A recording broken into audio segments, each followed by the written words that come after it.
Bismillah.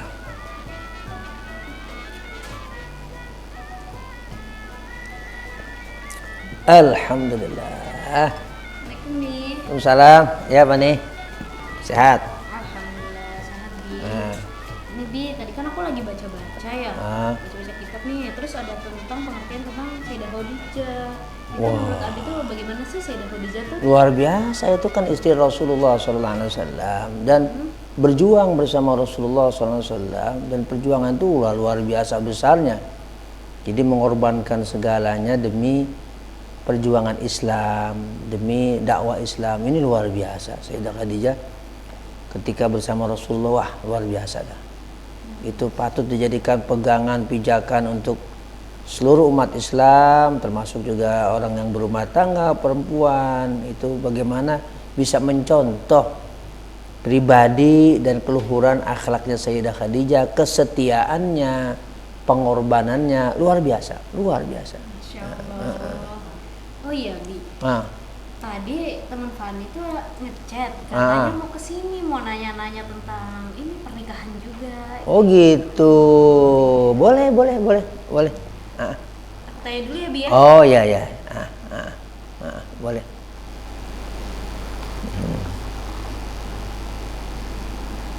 Halo. Assalamualaikum. Iya, lagi di mana? Oh, bentar lagi. Oke, ditunggu. Ya, waalaikumsalam.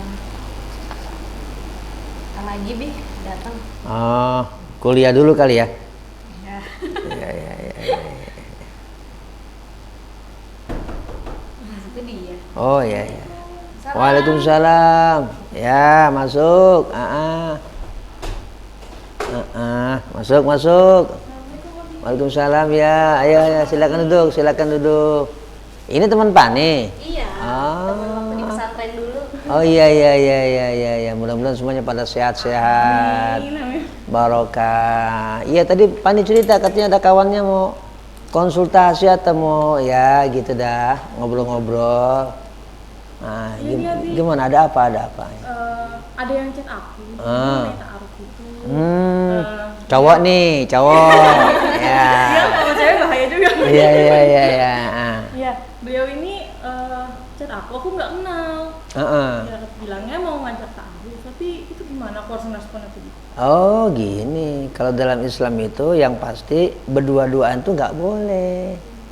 Kalau ta'aruf suruh aja ke rumahnya, nanti kan sama orang tua, sama ibu, sama bapak, boleh.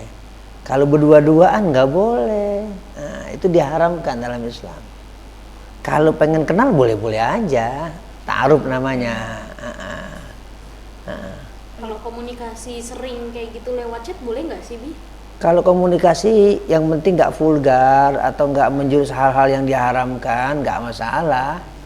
Bertanya, misalnya kan menjalin komunikasi dalam pengertian tidak ada unsur-unsur yang membuat ada dilarang sama agama, gitu. Atau bahasa vulgarnya hal-hal yang jorok lah, gitu, nggak boleh, haram. Tapi kalau komunikasi biasa nggak apa-apa. Apalagi Manda? Nah, ya. Kira-kira, Bi, kalau misalkan kita tuh harus milih kriteria pasangan tuh seperti apa sih gitu? Oh, itu sudah ada dari Rasulullah bagaimana caranya memilih pasangan baik laki-laki atau perempuan yang baik. Jadi ketentuan dari agama adalah yang penting baik yang laki-laki atau yang perempuan itu sama-sama punya nilai agama yang bagus. Bukan nilai rapot ya. Maksudnya nilai kepribadian. Baik yang laki-laki ataupun yang perempuan itu sama-sama bagus, sama-sama baik, sama-sama punya satu yang ada di pikirannya, di hatinya dan sikapnya itu dia menjalankan agama dengan yang baik. Nah, itu ukuran memilih pasangan. Pasangannya dalam pengertian bukan pasangan sekedar kata orang zaman sekarang itu pacaran ya. Iya. Untuk sampai ke jenjang pernikahan gitu. Karena kalau Islam nggak mengenal ada yang pacaran ya. Artinya pacaran begini. Pacaran dalam pengertian pacaran itu apa sih? Oh, ketemuan, terus berdua-duaan. Nah, itu nggak boleh. Gitu. Kalau pacaran dalam pengertian itu nggak boleh. Nah, kalau mau serius, ta'aruf sudah cocok, udah. Langsung aja. Benar-benar. Nabi, kalau misalkan cara istiqoroh yang baik tuh kayak gimana sih? Kalau misalkan ada beberapa laki-laki yang datang ke rumah kita. Ya sekarang begini, istikharah itu bagian ibadah. Karena memang itu juga disunnahkan oleh Rasulullah SAW. Sebenarnya istikharah itu bukan untuk menikah doang. Apa aja kita mau melaksanakan sesuatu itu disunnahkan untuk istikharah. Misalnya mau buka dagang, oh kita ini mau kuliah, saya mau kuliah di mana ya? A, B, C, D kampusnya misalnya. Nah itu juga istikharah. Atau dalam bentuk apapun, yang itu kebaikan ya. Iya. Nah jadi bukan cuma nikah. Nah, jadi kita ikhtiar dulu. Ikhtiarnya gini, kita lihat dulu ini laki-laki ini apakah bisa jadi imam saya, baik nggak ke depannya. Jangan sekedar fisiknya, ganteng apa segala macam, atau latar belakangnya, maksudnya di belakang rumahnya itu dia punya kebun banyak gitu. Punya sawah luas atau punya deposito, jangan sekedar itu. Bukan nggak boleh, maksudnya ada hal yang lain yang sangat penting di luar itu semua, karena materi kan habis. Iya. Tapi kalau sikap, akhlak, perilaku itu kan nggak habis gitu. Karena kalau suami itu memang bertanggung jawab, tadinya dia bukan apa-apa, dia nantinya akan menjadi apa-apa. Mungkin dia di awal itu bukan siapa-siapa, orang sederhana, tapi dengan semangat dia yang luar biasa, tanggung jawab pada istrinya, dia ke depan seiring berjalannya rumah tangga sebulan, 2 bulan, setahun, 2 tahun akan menjadi siapa-siapa. Gitu. Sebab kalau kita pikirannya, oh pokoknya suami saya harus kaya. Iya. Oke, pertama kali dapat kaya, habis itu besok 2 bulan kalau bangkrut gimana? Iya, Udah nggak ada cinta lagi dong. Nah, karena harta itu kan bisa berubah. Tapi kalau yang namanya perilaku, istiqomah, kebaikan itu akan langgeng. Nah, bukan begini ya. Bukan berarti kita harus memilih suami yang susah, bukan nggak gitu maksudnya. Nggak begitu maksudnya. Jadi maksudnya pilihan kita sesuai pilihan agama. Apa itu? Kepribadian yang baik. Nah itu gini cara semuanya nih semua kayak gitu kalau milih calon suami. Nabi, Itu kalau misalnya ta'aruf ya Bi, kita belum terlalu dekat, belum terlalu kenal. Nah, bagaimana kita tahu kepribadian beliau itu baik? makanya begini, setiap laki-laki atau perempuan yang masih belum menikah itu harus punya niat yang baik. Jadi niat yang baik itulah yang menjadikan rumah tangga itu menjadi langgeng. Bukan cuma salah satu pihak ya, dua-duanya. Kalau cuman misalnya calon suaminya saja yang punya niat baik, sementara calon istrinya atau nanti ketika sudah menjadi istri beda niat, itu juga bisa. Nah, terjadi hal-hal yang tidak diinginkan. Tapi kalau dua-duanya bagus niatnya, itu nanti ketika menjalankan rumah tangga akan baik. Kalau yang namanya masalah dalam rumah tangga nggak mungkin nggak ada, pasti ada. Tapi penyelesaiannya kalau dengan niat yang baik dari masing-masing pasangan, maka akan ada solusinya. Dan kemudian rumah tangga tetap berlangsung dengan baik. Nah itu niat dulu. Tapi kalau misalkan ta'aruf sama khitbah itu apa sih bedanya? Beda. Kalau ta'aruf itu kan pra khitbah. Kenal dulu ya. Kalau khitbah itu sudah langsung go on, move on udah. Artinya sudah langsung kita itu melamar. Kalau ta'aruf belum disebut lamaran, kecuali ketika ta'aruf langsung khitbah, langsung lamaran. Khitbah itu artinya lamaran. Artinya kalau sudah dilamar gini, wanita kalau sudah dilamar, lain laki itu orang lain yang tidak melamar ikut melamar lagi nggak boleh udah. Jadi sudah terkunci perempuan itu. Tidak boleh ada laki-laki lain melamar wanita yang sudah dilamar. Nggak boleh. Nah kalau ta'aruf boleh. Ini ta'aruf besok ada lagi. Ada lagi yang mau datang ta'aruf nggak apa-apa, masih terbuka. Gitu. Jadi seleksi dulu ya Bu. Seleksi tapi harus ukuran agama gitu, bukan materi. Nah, jangan sekali-kali menjatuhkan pilihan pasangan baik itu laki-laki atau perempuan hanya karena materi. Bahkan gini, hanya karena fisik tampilannya. Kenapa? Kan yang namanya manusia kan nggak bisa muda terus. Iya betul. Nanti kalau sudah lewat puluhan tahun, fisiknya masing-masing berubah. Yang laki-laki berubah, yang perempuan juga berubah. Nah kalau tadi niatnya salah, nikah karena fisik, itu juga nanti berubah. Timbul masalah. Balik lagi tadi. Niat di hati itu harus betul-betul baik. Laki-laki kah, perempuan kah. Yakin insya Allah ke depan rumah tangga itu menjadi langgeng sakinah, mawaddah, dan rahmah. Ini buat yang muda-muda harus jadi pijakan nih, harus jadi patokan. Bagaimana cara memilih pasangan. Jadi nikah. Mau cerita nih. Boleh. Boleh dong ya. Boleh.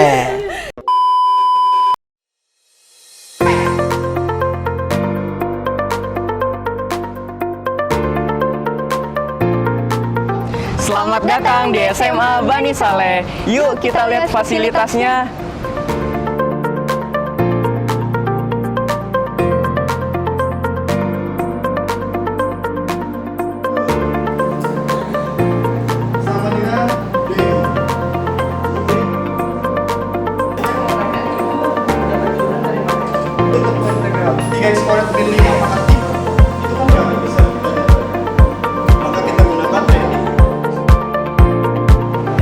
Mencari referensi tugas, kami biasa ke perpustakaan ini.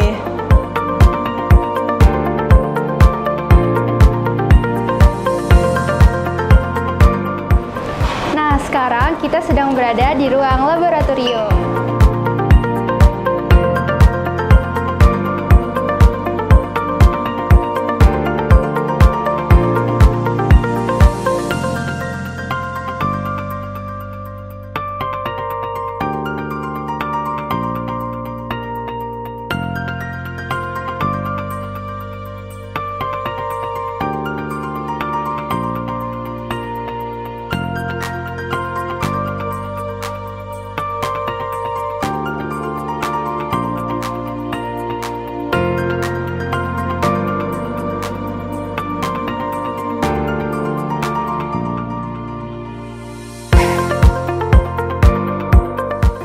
SMA Bani Saleh punya banyak ekstrakurikuler loh.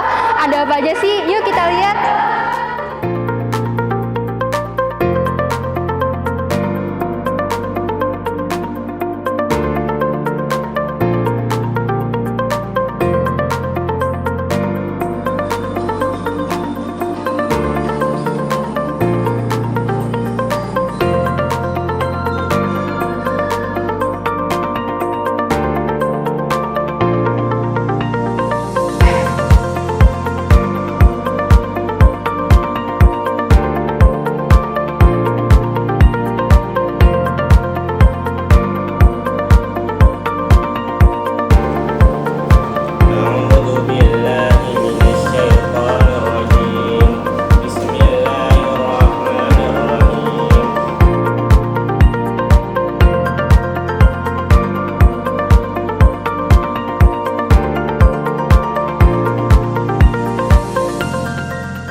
Mengapa sekolah Bani Saleh mendapat akreditasi A?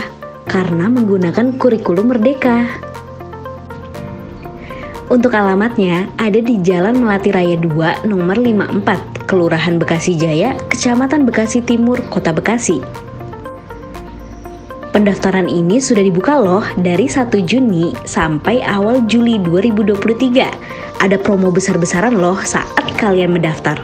Oh iya, biaya ini juga bisa diansur 1 semester.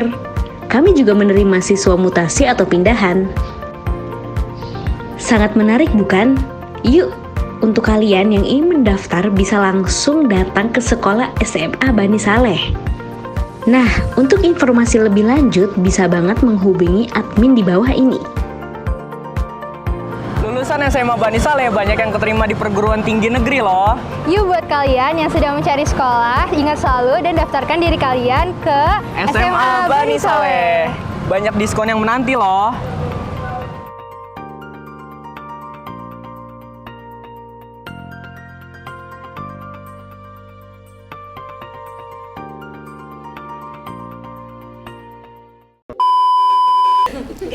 Kayaknya dalam banget ini ya.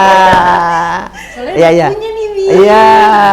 Iya gimana. Iya, saya kan lagi dekat sama orang nih Bi. Umur saya kan 21. Itu kan masih muda banget. Masih muda banget. Islam itu boleh nggak sih Bi nikah muda gitu? Boleh. Nikah muda boleh. Nggak apa-apa, nggak ada larangan untuk menikah muda. Yang terpenting tadi balik lagi kesiapan, terutama kesiapan batin. Jangan asal nikah, udah gue lagi asik nikah aja, jangan begitu gitu. Apalagi 21 meskipun itu masih belia, tapi insya Allah sudah matang. Karena yang namanya kepribadian itu ketika baik kan ukurannya bukan orang sudah tua. Ada orang yang sudah 30 ke atas tapi masih kekanak-kanakan. Tapi ada orang yang masih muda tapi sudah begitu luar biasa dewasa. Nah, kan kita sering temuin kayak gitu. Jadi kedewasaan itu sebenarnya bukan soal faktor usia, tapi faktor kepribadian yang dia terus olah, dia terus kemudian menjalankan kehidupan dengan baik sehingga menjadi pribadi yang baik. Gitu. Ada orang kata orang Betawi umur 40 tahun kayak bocah. Nah. Kayak anak-anak pikirannya masih sangat labil gitu. Jadi jangan takut untuk menikah muda. Kalau misalkan nih Bi, udah taruh, terus pas udah lamaran, udah suka, baru tahu nih ternyata walaupun beliau ini agamanya bagus lah dikata gitu, tapi ketahuan dia sifatnya tuh agak toksik, agak toksik gitu. Kayak misalnya posesif banget. Iya. Makanya gini. Melarang kita tuh nggak boleh kemana-mana. Iya. Tiap hari berantem. Nah. Soalnya banyak tuh kejadian kayak gitu Bi, teman-teman Fani. Iya, inilah persoalannya ketika niat itu tidak dimantapkan saat menikah. Jadi nikah itu tujuannya untuk ibadah. Kalau bicara posesif, pengen dia miliki sendiri, lah kita ini kan milik Allah, bukan milik suami. Sebenarnya tidak memiliki utuh istrinya, istrinya juga bukan memiliki itu suaminya dalam pengertian mau ngapa-ngapain aja nggak boleh, sama mau ibadah nggak boleh, nggak ada kaitannya dengan hal-hal yang boleh dilarang gitu. Jangan begitu, gitu. Jadi suami memang ketika sudah menikah, istri itu juga ada panduan dari agama. Jangan sembarangan, juga kemudian harus taat juga kepada suami. Tapi suami jangan mengatasnamakan agama, dirinya yang posesif itu dilegalkan gitu. Jadi ini menggunakan agama sebagai tameng dari posesif sifatnya dia. Padahal nggak begitu-begitu banget. Caranya berumah tangga begitu. Jadi balik lagi niat. Niat suami, niat istri atau calon suami, calon istri ini benar-benar mengarungi rumah tangga dengan penuh ibadah. Nah, insya Allah nggak ada kayak tadi gitu. Artinya gini, posesif itu kan pengertiannya gini, ngekang banget ya. Ini nggak boleh, itu nggak boleh, ini nggak boleh, semuanya nggak boleh.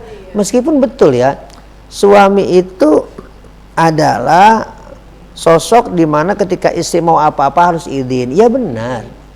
Nah, tapi juga lihat-lihat suami ini harus bijaksana gitu. Sampai gini, ada hadis Nabi ketika perempuan pengen ke masjid dan itu nggak ada fitnah apa-apa. Nabi bilang, la tamna'u ima Allah masajidakum. Jangan kamu larang wahai suami-suami, wanita-wanita hamba Allah untuk datang ke masjid-masjid kamu untuk berjamaah maksudnya. Itu Nabi aja bilang begitu, padahal Nabi kan mengarahkan agar istri-istri kan taat sama suami. Iya. Tapi Nabi bilang sama suami, kamu jangan larang istri kalau mau datang ke masjid, mau ibadah. Yang itu nggak ada sama sekali misalnya fitnah. Istri memang betul-betul murni pengen ibadah, nggak pengen ketemu cowok lain, laki-laki yang lain, enggak. Murni ibadah, kasih, jangan dilarang aja, Pak. Itu Nabi bijaksana kayak gitu. Nabi kasih arahan buat suami-suami. Nah, maka posesif dalam pengertian mengekang itu juga nggak boleh dalam Islam. Suami salah kalau punya sifat mengekang. Iya. Nah, nggak boleh. Nah, yang tadi posesif tadi. Nah. Nah, Bi, kalau misalkan masalah perceraian, Ah. ada kasus nih, Bi. Kan yang dapat yang apa ya, Bi? Namanya teh yang mengasih talak itu kan suami ya? Suami ya, hak talak ada di Misalkan, suami. Istrinya minta tapi suaminya nggak mau, itu kayak gimana? Ya sebenarnya begini, Indonesia ini misalnya nih kan, Ya. sebenarnya istri itu bisa mengajukan ke pengadilan agama. Nanti kalau memang ajuan yang dia sudah sampaikan ke pengadilan agama disidangkan kemudian disetujui oleh pengadilan dan pengadilan ketuk palu, meskipun suami nggak mau, ya jatuh talaknya. Iya, jatuh talaknya. Meskipun suami nggak mentalak, kemudian oleh pengadilan itu disetujui, maka talak itu jatuh. Meskipun suaminya nggak menjatuhkan. Nah, jadi ada hak juga untuk perempuan, tapi tidak secara langsung, nggak kayak laki-laki. Kalau laki-laki kan langsung bisa, iya ngomong cerai. Kalau perempuan nggak bisa. Masa perempuan suami kamu saya ceraikan nggak? Nggak bisa begitu dan nggak akan jatuh. Berkali-kali pun kalau perempuan yang menjatuhkan nggak akan jatuh. Jadi harus lapor dulu ke pengadilan agama, nanti diproses. Ketika sudah disetujui dan diketuk palu, berarti jatuh talaknya tuh satu suami. Nah gitu. Misalkan kita mau pas proses perceraian ini kan kita mengajukan ke pengadilan. Iya. Tapi kita kalau misalkan kita nggak bilang sama suami itu gimana? Nggak masalah. Nggak masalah. Nggak masalah. Ya bilang atau tidak bilang itu tetap tidak ada persoalan, nggak masalah. Iya, diizinkan atau nggak diizinkan boleh. Ya misalkan ya Bi, kan masih proses talak terus kita masih satu kamar gitu, itu boleh apa enggak? Oh, kalau masih proses dalam pengertian belum dijatuhkan belum dijatuhkan, itu berarti masih suami istri. Tapi begini, kalau sudah dijatuhkan secara agama, artinya bukan dijatuhkan di pengadilan agama, suami menjatuhkan talak, tapi belum diproses di pengadilan agama, itu udah jatuh, nggak boleh serumah, nggak boleh. Tapi kalau belum suami menjatuhkan secara agama, kemudian nanti suami atau istri mengajukan saja ke pengadilan, nanti talaknya adanya di pengadilan, maka sebelum ada jatuh di pengadilan itu tetap suami istri, tetap. Nah, yang tadi ini perlu dihati-hati nih. Kecuali suami udah jatuhin di rumah nih kan, belum ke pengadilan, udah jatuh talak. Di saat itu nggak boleh berdua-duaan lagi, haram, nggak boleh. Nah, ini perlu diperhatikan meskipun masih pada muda, masih pada belia, tapi ini kan ilmu mengarungi biduk rumah tangga gitu. Bagaimana sih Bi nasihat buat kita semua nih anak muda yang lagi ngebet-gebetnya nikah kan? Iya. Biar menjadi keluarga sakinah mawaddah warahmah, biar kita tuh emang bener-bener kuat.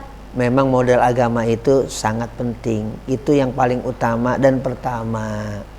Maka bekalnya itu adalah memang agama. Artinya pertama bicara agama yang kayak gimana? Niatnya. Balik lagi. Kalau niatnya itu baik, laki kah, perempuan, calon istri, calon suami, maka semuanya jadi baik. Apapun kesulitan di dalam, itu nanti bisa diatasi. Itu sama aja orang sholat.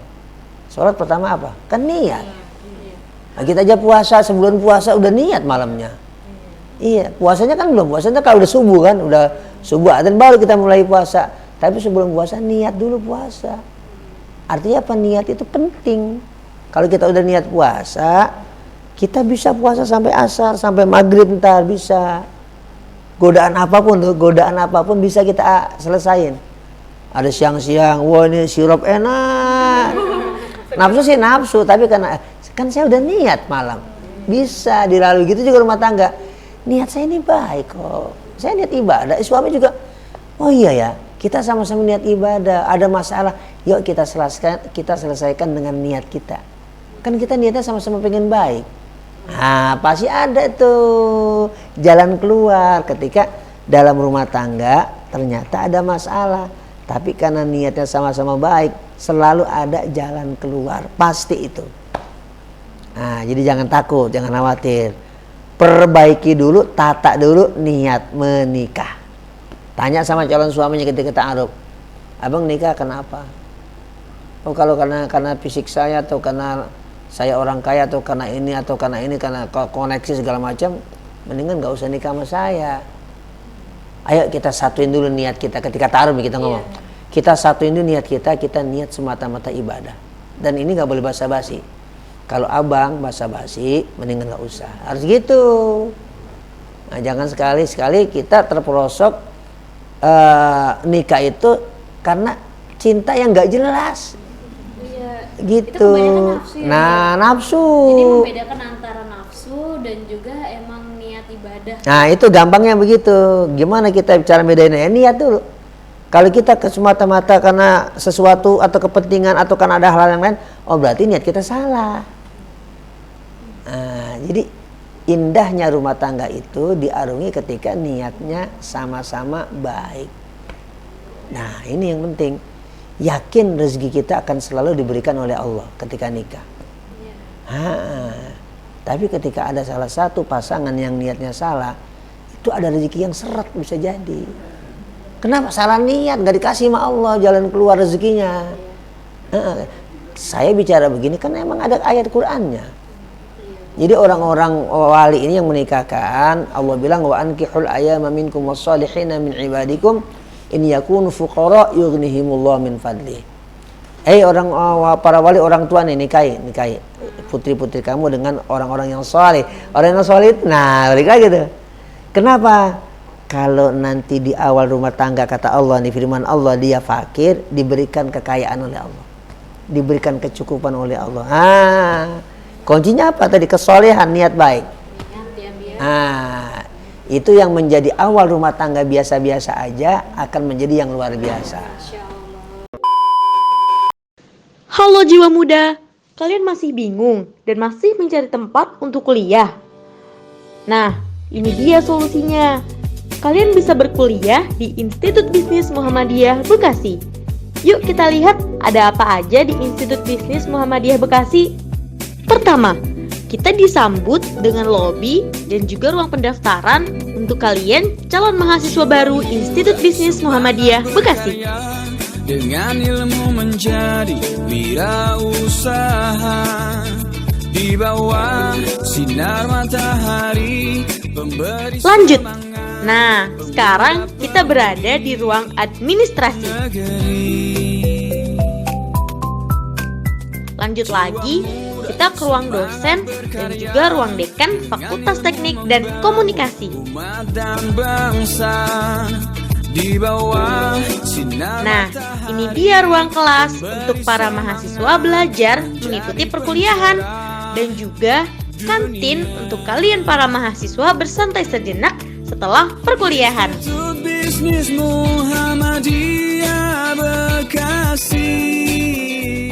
Di kampus Institut Bisnis Muhammadiyah Bekasi ini ada juga studio IBMB TV loh. Nah, kalau boleh tahu nih, bisa diceritain nggak ke jiwa muda? IMM itu apa sih? Ya, mungkin jiwa muda IBM. Saya bisa menjelaskan hanya mungkin sedikit ya, Mas. Ya. Muda-mudi berkreasi, kemandirian. Kenapa manusia selalu diberikan cobaan? Ini pertanyaan yang luar biasa. Tapi mungkin saja yang bertanya ini bukan senang dicoba. Mungkin saja yang bertanya ini tadarusnya belum sampai kepada ayat yang dia maksud.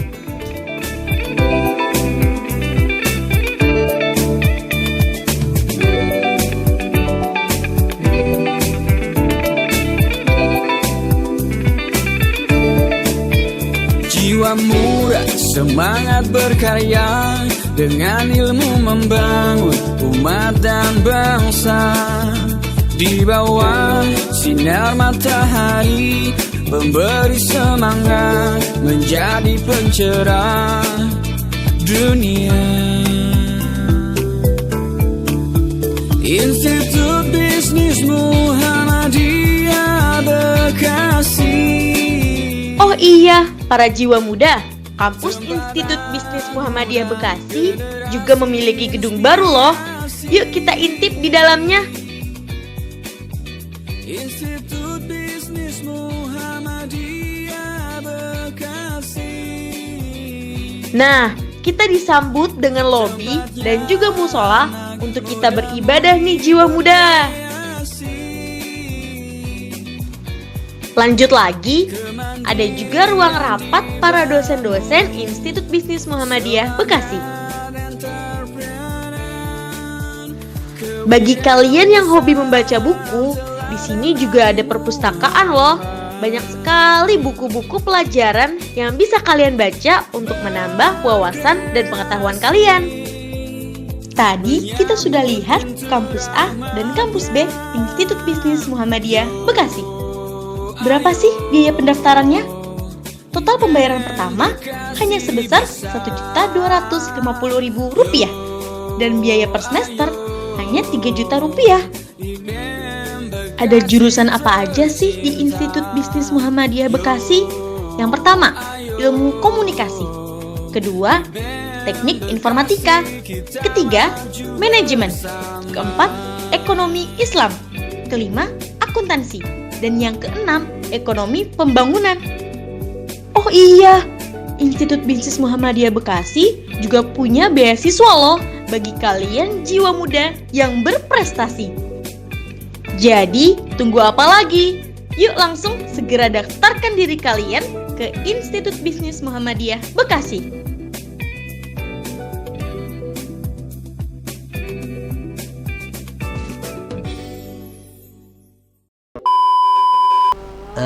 Termasuk urusan rezeki. Nah, jadi jangan takut ketika baru menikah, apakah kita atau kondisi calon suami kita masih biasa-biasa aja. Kalau dia niatnya itu baik, bagus, karena Allah, pasti Allah berikan rezeki. Karena bicara Allah pasti. Kalau bicara kita manusia kemungkinan. Tapi kalau Allah bilang yughnihimullah, Allah pasti kasih mereka kekayaan, kecukupan, keberkahan. Nah, itu tip nih ya, itu tip berumah tangga dari Islam, dari Quran, dari Sunnah, dari hadis, agar rumah tangga kita semuanya nikmat, bahagia. Kan bahagia ada di mana coba? Di hati. Meskipun faktor bahagia di hati itu ya ada urusannya terkait dengan misalnya termasuk harta juga, pasti itu, iya, pasti itu. Nah, tapi caranya harus baik gitu. Terakhir mau nanya, katanya malu tapi apa Manda? Nggak apa-apa, tanya aja Manda, nggak boleh malu-malu. Nggak apa-apa, kan bicara agama nggak apa-apa. Misalkan nih, misalnya kita mau menikah muda, ya, udah di ini nih apa namanya tanggalnya nih, tapi dari dalam diri kita tuh kayak masih belum ada kesiapan. Dalam kayak kan biasanya kalau suami istri kan ada berhubungan itu. Tapi kalau misalkan istrinya itu belum siap, yang masih takut itu gimana tuh? Ya begini, berarti dia hatinya belum siap. Kalau yang namanya udah siap, artinya niatnya udah baik, nggak mungkin nggak apapun yang karena memang itu memang sesuatu yang dihalalkan oleh Allah, apa yang ditakuti? Berarti kalau misalnya belum seperti itu, misal masih belum mau, masih ada rasa ketakutan, berarti hatinya belum siap. Itu pasti belum siap berarti. Makanya diperbaharui dulu niat di dalam hatinya. Kalau udah niat sama-sama ibadah kan gini, Kalau niat sama-sama ibadah berarti kan sudah pasrah. Lepas, kata orang Jawa legowo. Nah, berarti udah semuanya udah enak. Orang lepas. Lepas. Nah, ini jangan-jangan kita masih di hati kita ini ada ganjelan nih kan. Jangan-jangan dipaksa sama orang tua atau mungkin dia gimana lah, pasti kalau memang ada rasa takut begitu di hati kita pasti itu ada yang ngeganjel. Nah, ganjelan itu yang harus dihilangkan dulu, ini ditata dulu, sehingga nanti ketakutan tadi termasuk masalah berhubungan itu menjadi nggak ada. Makasih banyak ya Bi ilmunya. Iya. Jadi biar kita nikah muda jadi siap. Nikah muda nggak apa-apa. Nggak apa-apa. Nikah muda nggak apa-apa. Yang penting kesiapan. Ingat kedewasaan itu bukan soal umur. Kedewasaan itu soal tadi sikap, soal hati, soal niat. Ya udah Bi mau ngajarin mereka ke depan dulu ya Bi. Iya, siapa tahu nanti kelewat dapat jodoh. Langsung. Iya. Kan itu nggak bisa ditebak, ya kan? Nggak ada yang tahu keberkahan dari Allah. Yang penting selalu kita niat minta sama Allah diberikan yang terbaik. Iya, dikasih pangeran-pangeran yang belum bertanggung jawab. Ya dah. Ya dah. Iya. Waalaikumsalam warahmatullahi wabarakatuh.